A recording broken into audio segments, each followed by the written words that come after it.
যুবক ভাইরা চরিত্র হেফাজত করার চেষ্টা করি। হালাল রিজিকের পিছনে ছুটি, হালাল রিজিক হয়ে গেলেই বুক ফুলিয়ে বিয়ে করে ফেলবেন। এবার হাসতে পারেন, অনেক ধমক দিছি। হালাল রিজিক হয়ে গেলেই একটা বয়স সীমা দেয়া আছে।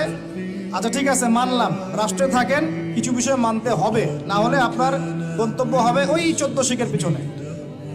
অতএব 14 শিখের পিছনে যাওয়ার চাইতে আচ্ছা মেনে নিলাম 18-21 না 18-23, আমি জানি না কত, 18-21, আচ্ছা ঠিক আছে, সমস্যা নাই, নেন, মানেন, তাও মানেন।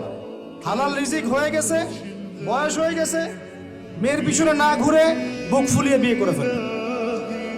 বিয়ের আগে পরিবারে বুঝাবেন, বুঝাতে বুঝাতে যদি কাজ না হয় তারপর বিদ্রোহ হবে ইনশাআল্লাহ।